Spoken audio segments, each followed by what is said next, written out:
সকলকে নমস্কার জানিয়ে শুরু করছি। আমার ভিডিওগুলো দেখার জন্য অনেক অনেক ধন্যবাদ আপনাদের। আজ পাথর বা স্টোন নিয়ে কিছু আলোচনা করব। তার আগে কিছুটা ভূমিকা করি। পাথরের মধ্যে অবশ্যই গুণ সঞ্চিত থাকে। বস্তুর দ্রব্যগুণ অস্বীকার করার উপায় নেই। অ্যাপ্লাইড অ্যাস্ট্রোলজি অনুযায়ী লক্ষ কোটি মানুষের ওপর প্রয়োগ করে যে সুফল পাওয়া গেছে, আমরা সেটাই বিধান বলে স্বীকার করি। একটা বিছুটি পাতা গায়ে লাগলে গা চুলকয়, আবার তুলসী পাতায় রোগ মুক্তি ঘটে। কোনো পাথর শরীরের সঙ্গে 24 ঘন্টা থাকলে তার কিছু না কিছু সুফল মিলবেই। আবার লোহা, রূপা, সোনা, তামা, দস্তা শরীরে ধারণ করলে তারও কিছু না কিছু ফল পাওয়া যায়। অনেকে একটা পাথর ধারণ করেন, আবার অনেকেই একাধিক পাথর ধারণ করেন।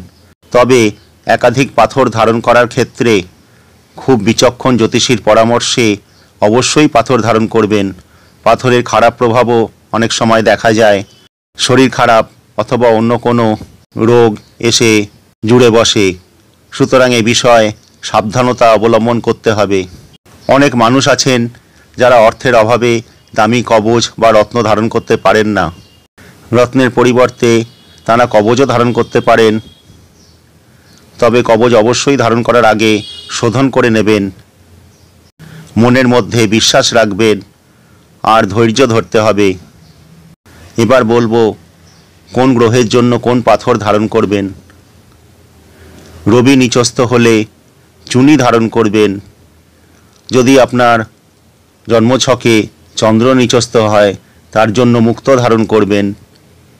যদি আপনার জন্মছকে মঙ্গল নিচস্থ হয়, তার জন্য রক্তপ্রবাল ধারণ করবেন। বুধ গ্রহ যদি দুর্বল থাকে, তার জন্য পান্না ধারণ করবেন। বৃহস্পতি গ্রহ দুর্বল হলে পোখরাজ ধারণ করবেন।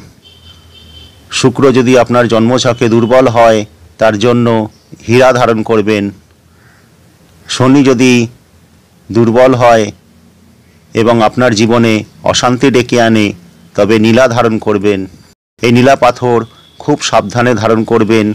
এর বিপরীত অনেক প্রতিক্রিয়া দেখা যায় এবং সেটা অনেক সময় ভয়ঙ্কর হয়ে ওঠে। রাহু পীড়িত অবস্থায় থাকলে গোমেদ ধারণ করবেন এবং কেতু দুর্বল হলে ক্যাটসাই ধারণ করতে পারেন।